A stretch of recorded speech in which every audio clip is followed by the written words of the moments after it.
Dunia ni sayari ambayo inaishiwa na viumbe wengi sana, lakini sisi binadamu ndio ambao tumepewa mamlaka haswa ya kuitawala dunia hii na kila kilichopo juu ya mgongo wake. Lakini kitu kimoja ambacho huenda usije ukaamini hata siku moja ni kwamba katika viumbe wote ambao tunaishi duniani, vipo ambao viumbe vinaonekana na vipo viumbe ambavyo havionekani kwa macho ya kawaida. Lakini kitu ambacho ndicho hutokiamini ni kwamba viumbe visivyoonekana kwa macho ya kawaida ni vingi kuliko viumbe ambao vinaonekana kwa macho ya kawaida. Na ukiachana tu na ambavyo havionekani kwa macho ya kawaida, vipo pia viumbe vingine vingi sana ambavyo huwa vinafanya safari zao mara kadha wa kadha kuja hapa duniani na kisha vinaondoka. Na hivyo sio viumbe ambavyo vinaishi hapa duniani, ila ni vile viumbe ambavyo wenyewe huwa vinakuja tu kwa dhumuni maalum ambao labda vimekuja kutizama duniani kuna nini, na pia vipo ambavyo wenyewe vinaamini ipo siku vitakuja kuitawala dunia na kuifanya kuwa mikononi mwao. Sasa hawa ambao ndo wanataka kuja kuitawala dunia waiweke mikononi mwao ndio haswa ambao wameniweka hapa mimi leo ili tupige story 2-3 kuhusiana na viumbe hao. Na hujanisikia vibaya, ni hao ambao wanataka kuitawala dunia na sio wengine bali wanajulikana kama aliens. Huenda ukawa unajiuliza maswali mengi juu ya aliens ni nini, ama hawa viumbe aliens ni viumbe gani, wanatoka wapi, wanaishi vipi na wana mifumo gani haswa. Na Idima Story niko hapa kwa ajili ya kukupitisha kwenye moja baada ya jingine ili walau uweze kupata uelewa na uweze kuwafahamu viumbe hawa aliens. Kwanza kabisa, alien ni neno la Kiingereza ambalo linamaanisha mgeni. Na neno hili alien ambao limepewa kama jina la alien ni neno ambalo wamepewa hao viumbe kutokana na kwamba wao sio viumbe ambao asili yao kabisa ni duniani. Japo inasemekana kwamba wapo ambao wanadai kuwa zamani viumbe hao walikuwa wakiishi hapa duniani kisha baadaye wakawa wameondoka, lakini maneno mengi yanayozungumzwa katika vitabu vingi ukisoma utagundua kwamba viumbe hawa wala hawaishi hapa duniani, ila ni viumbe ambao wanatoka kwenye sayari nyingine tofauti kabisa, lakini mara kadhaa wamekuwa wakifanya safari zao hapa duniani kwa lengo ambalo inasemekana kuwa ipo siku wanataka kuja kuitawala dunia. Sasa hawa viumbe alien bwana wamegawanyika katika makundi kadha wa kadha, na makundi makuu ambayo yametajwa ni makundi 4, ambapo kuna grey aliens ambao hawa ni aliens ambao wanafanana kabisa na binadamu, lakini wenyewe tofauti yao wanakuwa na rangi ya kijivu ama rangi kama ile ya mvi. Lakini kuna insectoid aliens ambao hawa wenyewe wanakuwa ni alien ambao wanakuwa kwenye mfumo kama wa wadudu. Yani kama unakuta alien ana mabawa, mwingine unakuta yupo kwenye mfumo kama wa nyuki, mwingine yupo kwenye mfumo ambao ni kama mdudu. Kisha kuna humanoid aliens ambao hawa ndio hao aso ambao wanazungumziwa kwamba wao wanataka kuja kuitawala dunia, ambao hawa humanoid aliens kwa asilimia kubwa sana wanafanana na binadamu. Yani tofauti yao ni ndogo sana haswa kwenye sehemu za kichwa, kwani wao wana kichwa kikubwa zaidi ya binadamu, lakini pia kwenye upande wa macho, wao macho yao yamekaa kama goroli. Kwa hiyo tofauti yao ni ndogo sana na binadamu, lakini wao pia wana vidole 4 tofauti na binadamu ambao tuna vidole 5 vya mkononi.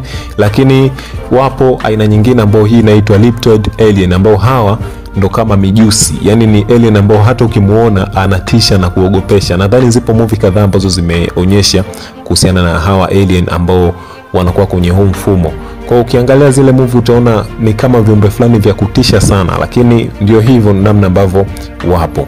Sasa hawa alien bwana walianza kutajwa sana ama ulikuja uvumi mkubwa sana juu ya uwepo wao mwishoni mwa miaka 1940 mpaka mwanzoni mwa miaka 1950. Kwani inasemekana kwamba miaka 1950 hapo katikati kuna chombo kimoja cha hawa alien kiliweza kupata ajali katika nchi ya Marekani, na chombo hiki kilipopata ajali kuna alien 6 walikuwa katika chombo kile na 5 waliweza kufariki, huku alien mmoja akisalimika na kupona. Hivyo serikali ikaenda ikamchukua huyu alien mmoja kisha ikamuhifadhi, na mpaka baadaye akaweza kuwa sawa, yani akapona kabisa majeraha yake. Na mara baada ya kupona wakamfundisha lugha, ambapo alikuwa na uwezo mkubwa sana wa kujifunza lugha, kwani mwanzo alikuwa katika uzungumzaji wake alikuwa akizungumza anti-clockwise, kwa maana kwamba kama wewe ambavyo unazungumza kwamba unazungumza kawaida, yeye alikuwa anazungumza kinyume. Kwa mfano wewe unavyosema ninaomba maji, yeye anasema kinyume chake, anasema maji ninaomba. Kwa hiyo hawa viumbe aliweza kujifunza kwa kasi sana, kiasi cha kushangaza wanasayansi wengi sana ambao walikuwa wakiishi naye kwa kipindi kile. Na mara baada ya kuweza kuwa sawa na kupona na kujifunza lugha na kila kitu, alien huyu alianza kutafuta signal ya kupata mawasiliano na wenzake ili aangalie uwezekano wa kurudi kwenye sayari ambao wao walikuwa wakiishi. Hivyo alitafuta signal kwa zaidi ya miaka 5, lakini baadaye alikuja kufanikiwa akapata signal hiyo. Mara baada ya kupata signal hiyo, aliweza kuwaalifu wenzake kuwa yeye alikuwa katika sayari yetu ya dunia, na wenzake pasipo hata kupoteza muda waliweza kuja hapa duniani ambapo alikuja kumuijia. Na ndipo hapo serikali ya Marekani iliamua kuwapatia kiumbe wao, lakini ilitaka waweze kuingia makubaliano ambayo yangezinufaisha pande zote mbili, kwa maana ya upande wa wale alien pamoja na sisi huku binadamu duniani, kwa maana ya nchi ya Marekani, kwa sababu Marekani walikuwa ni kama wamefanya hisani kwa wale alien kwa kumtendea wema kiumbe wao.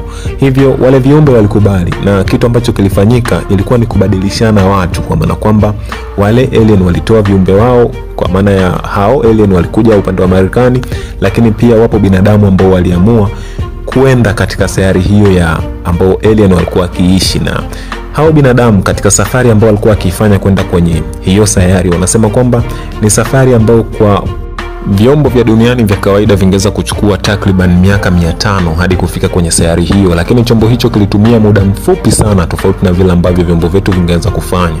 Na bila shaka huenda ukaanza kujiuliza kwamba hivi vyombo viko vipi na hivi vyombo vina mfumo gani?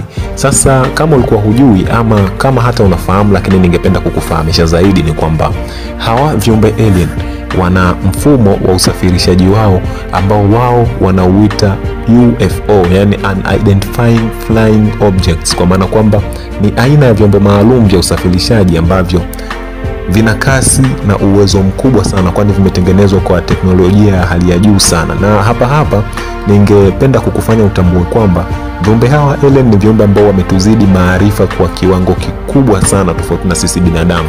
Ndio maana utasikia kuna story nyingi sana zinasema mataifa makubwa ambayo haswa yameendelea katika masuala mazima ya teknolojia huwa vinawatumia viumbe hawa katika kuhakikisha kwamba yanazidi kupiga hatua katika masuala mazima ya kiteknolojia. Hivyo viumbe hawa wanatumia vyombo ambavyo vina kasi ya kupepesa jicho, kwa maana kwamba kama utakiona sasa hivi wewe ukipepesa tu jicho, basi chombo kile kitakuwa kimeondoka kwenye upeo wa macho yako na kitakuwa kimefika safari ambayo kinataka kuiendea. Viumbe hawa wana teknolojia ya hali ya juu sana, tofauti na teknolojia yetu ambayo tu kama utafanya safari yako kutoka Mwanza kwenda Dar utatumia takriban dakika 45. Sasa vuta picha kwa kasi ya kupepesa jicho ukiwa na chombo cha UFO, utatumia muda gani? Na huenda kwa wewe hapo ambao unanisikiliza hivi sasa pamoja na kunitizama, huenda ukawa hujaelewa kitu kimoja, ni kwamba chombo hiki huenda ushawahi kukutana nacho hata kwenye safari zako tu ukiwa usiku, lakini hukuweza kutambua kama ndio hichi haswa UFO, kwa sababu chombo hiki katika muonekano wake kina muonekano wa kisahani, yani kimekaa kama sahani ambalo ndani yake linaweza kubeba viumbe hawa, lakini kwa huku nje linatoa mianga mieupe, kwa maana kwamba ukiangalia kwa nje utaona kina mianga mieupe, na mbali na hii mianga mieupe ambayo inatokana na taa ambazo zimewekwa, kimepakwa rangi ya blue pamoja na nyeupe. Kwa hiyo huenda ushaye kukiona hata usiku hata wakati fulani, lakini ukashindwa kuelewa kwa haraka, kwani wapo watu wengi sana ambao wamewahi kutoa shahidi juu ya kukutana na chombo hichi pamoja na hata kuwaona viumbe hao. Na mmoja wao ni yule mzee ambaye yeye mwaka 1992 alikuwa katika shamba lake akiwa akifanya shughuli za shambani, na ghafla aliona chombo hiki kikitua shambani kwake, kisha wakatua viumbe ambao yeye kwa binafsi yake hakuwa anaelewa ni viumbe gani kwa wakati ule. Kisha mara baada ya kushuka viumbe wale walikuja na kumuomba maji. Hivyo walivyokuja kumuomba maji, aliwapatia maji kwenye jagi, kisha wao wakampatia vitu vinaitwa pancakes, ni kama maandazi ya makeka ambazo yeye yule mzee hakutaka kuzitumia, yani kwa maana ya kuzila, lakini alichokifanya aliamua kuzipeleka kwenye laboratory ama maabara ambayo ilikuwa hapo karibu ya kisayansi, na yeye alipatiwa zile pancake ikiwa ni kama sehemu ya shukurani kwa wale viumbe, kwani waliona kwamba amewasaidia maji, hivyo amempatia shukrani zao. Hivyo mara baada ya kupelekwa katika maabara maandazi yale ama keki zile ziliweza kupimwa na ikabainika kuwa zilikuwa zimetengenezwa kwa unga ambao hapa duniani haupatikani, lakini mafuta yalikuwa ni mafuta mfano wa grease, kwa maana ya mafuta mazito, na hata ilikuwa kama ungeonja andazi lile basi lilikuwa halina ladha kabisa. Kwa hiyo utagundua kwamba huenda hicho ni sehemu ya chakula chao ambacho wao kwa kina ladha, lakini wao wanakipenda tofauti na sisi huko binadamu. Kitu kikuwa kina ladha hata ukienjoy wala ukifurahi kabisa. Sasa huenda ukawa unajiuliza viumbe hawa wakija duniani huwa wanaifikia wapi ama wanaenda wapi? Sasa yapo maeneo kadha wa kadha ambayo yanatajwa kuwa ndio haswa viumbe hawa huwa wanapenda kwenda, na moja ya sehemu hiyo ni kuna sehemu moja inaitwa pembe tatu ya shetani ama Triangle of Saturn kama ambavyo watu wengi wanapenda kuita katika lugha za wenzetu. Sehemu hiyo bwana ipo katika bahari ya Atlantic, ambapo ipo karibu kabisa na maeneo ya Puerto Rico pamoja na maeneo ya Bermuda, bila kusahau eneo la Florida la nchini Marekani. Hivyo hii sehemu bwana utakapofika ni sehemu ambayo ina mvutano mkubwa sana, ina nguvu ya mvutano mkubwa sana ambayo inasababisha vyombo vingi sana kuweza kupata ajali sehemu hiyo. Lakini pia yupo msafiri mmoja maarufu sana ambaye anajulikana kama Christopher Columbus, ambaye yeye huyu